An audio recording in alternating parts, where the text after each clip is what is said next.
de la esclavitud de Egipto, que los estoy formando en el desierto para llevarlos a la victoria. Ustedes serán mi especial tesoro. Y me serán un reino de sacerdotes, unas vestiduras nuevas es lo que Dios ha puesto a nuestras vidas, vestiduras reales, vestiduras de reino, vestiduras de reyes y vestiduras sacerdotales. Somos comisionados a levantarnos como un ejército guerrero, conquistador. Eso no lo pudo haber hecho Dios con la nación de Israel en Egipto. Eso no lo pudo haber hecho Dios en nuestras vidas bajo la esclavitud del pecado. Allí en el desierto somos valorados y comisionados por Dios. Y la razón número 4 es que allí en el desierto el pueblo de Dios recibió la ley, conoció la voluntad de Dios. Éxodo 20 del 1 al 17. Allí fue donde Dios le enseñó al pueblo. No tendrán los miles de dioses que tenían en Egipto, no. Tendrán un solo Dios. No tendrás dioses ajenos. Allí amarás, enseñó Dios, a tu padre y a tu madre. Allí les enseñó Dios, no adulterarán, no robarán, no mentirán, no codiciarán. Ese es el desierto, un lugar de formación. Bendito sea el nombre de Dios por siempre.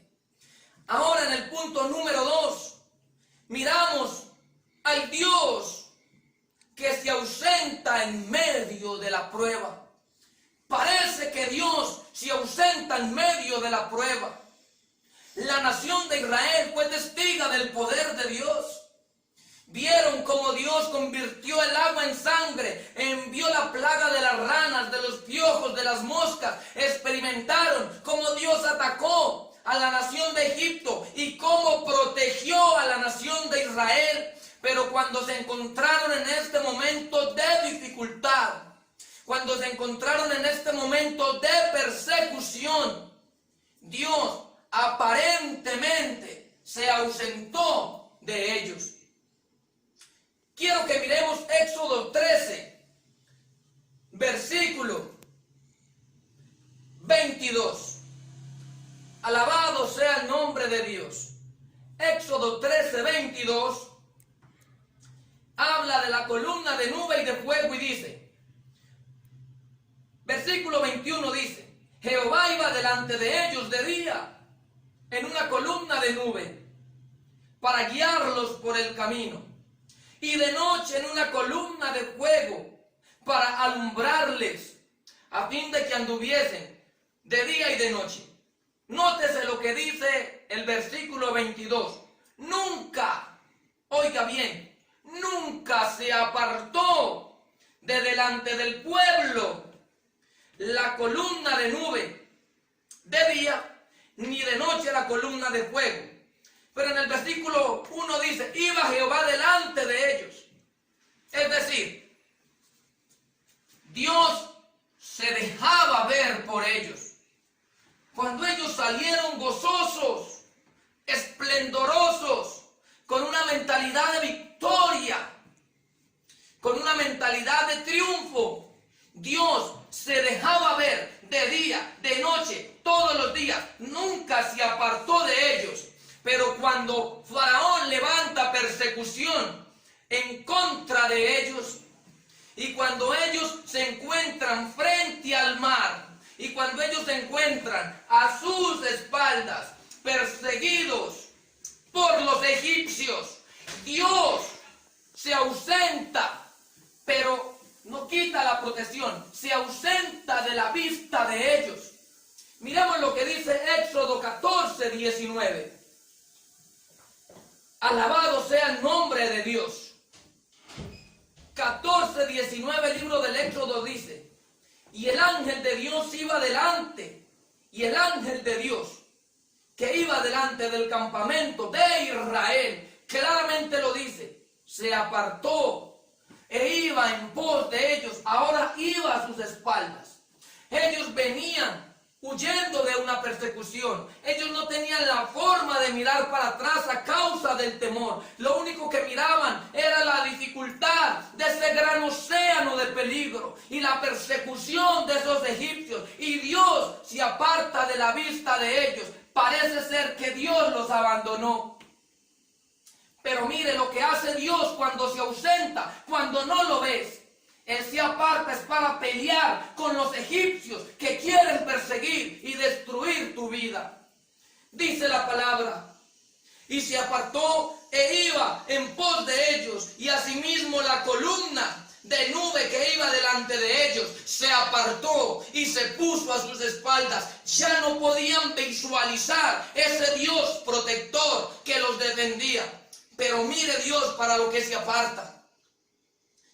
Capítulo 14, versículo 20 dice: e iba entre el campamento de los egipcios y el campamento de Israel, y era nube de tinieblas para aquellos, es decir, para los egipcios, y alumbraba a Israel de noche, y en toda aquella noche nunca se acercaron los unos a los otros. Nunca se acercaron los egipcios a los israelitas. Cuando Dios se ausenta de tu mirada, es porque Él está trabajando en defensa de tu vida, en defensa de tu economía, en defensa de tu familia.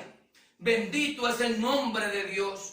Ahora, ¿cuál es ese océano que estás experimentando en tu vida?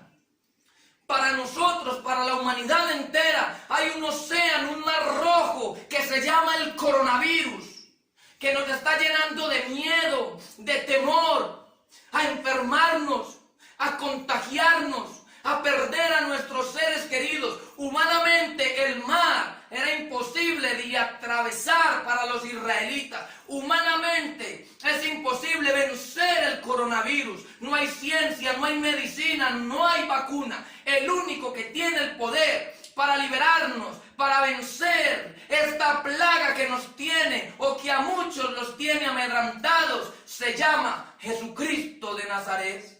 Pero hay un mar de confusión y detrás vienen los egipcios persiguiendo tu vida. ¿Cuáles son esos egipcios que persiguen tu vida? Las deudas, el temor, los problemas en el hogar por causa de la necesidad, de la escasez. Esos egipcios, Dios se ha ausentado de tu vista porque Él está peleando una batalla espiritual que solamente Él puede vencer en el poder de su Hijo Jesucristo y en el poder del Espíritu Santo. A su nombre sea la gloria por siempre. Bendito es Dios por siempre. Ahora, en el punto número 3, miramos las funciones de la vara. Moisés clamó y Dios le contesta: ¿por qué clamas a mí? Versículo 16: alza tu vara. ¿Cuál era la vara que llevaba Moisés y cuáles eran las funciones que cumplía esta vara? Era una vara pastoral. Y la vara es un instrumento útil e indispensable para el pastor y sirve para guiar a sus ovejas a un lugar seguro. La vara que cargaba Moisés humanamente sirve para defender. Los pastores utilizaban la vara como un mecanismo de defensa para proteger a sus ovejas de los animales salvajes con los cuales se podían encontrar en el desierto. Y la tercera función de la vara era sostener al pastor en el momento de estar cansado. Cuando ellos iban subiendo o iban cansados de sus largos caminares por el desierto, se apoyaban en la vara y la vara los sostenía. y la vara no permitía que ellos cayeran. Estas son las tres funciones de la vara humanamente. Pero la vara que Moisés utilizaba para ser un pastor en las manos de Dios se convirtió en serpiente y devoró las serpientes de los encantadores egipcios. Esta vara fue la que Moisés, dice la palabra, Dios utilizó como una herramienta, como un instrumento para atravesar las aguas del Mar Rojo. Dice la palabra en Éxodo 14, versículo 21. Moisés obedeció a la voz de Dios y extendió Moisés su mano sobre el mar. E hizo Jehová que el mar se retirase por recio viento oriental toda aquella noche, y volvió el mar en seco, y las aguas quedaron divididas. Bendito sea el nombre de Dios. Hay un instrumento que Dios ha dado a nuestras vidas, y ese instrumento se llama la fe y la palabra. Moisés utilizó la vara y Dios utilizó la fe de Moisés para dividir las aguas del Mar Rojo. ¿Cuál es el poder o cuál es la vara que Dios ha puesto en tus manos? ¿Estás haciendo uso de ella o la tienes a un lado y ni siquiera la miras? ¿Estás actuando con la fe que Dios? ¿Estás actuando con el poder que Dios tiene para dividir las aguas del mar, que no permite que tú veas un horizonte o la tierra prometida, la victoria de tu familia, la victoria de tu matrimonio, la victoria de tus hijos, la victoria de tu economía? ¿Estás usando la vara? Dios le dijo a Moisés: ¿por qué clamas a mí? Dios le dice a la iglesia: ¿por qué claman a mí? Les he dado un poder. Jesucristo dijo, Evangelio según San Marcos, capítulo 16, del versículo 17 en adelante. Jesús dijo: estas señales seguirán a los que creen. En mi nombre, esa vara es el nombre de Jesucristo. En mi nombre echarán fuera demonios. En mi nombre, en las manos tomarán serpientes y no les hará daño. En mi nombre beberán cosa mortífera y no les hará daño. En mi nombre pondrán las manos sobre los enfermos y los enfermos sanarán. Gloria al Señor, gloria al Señor. Cristo vive.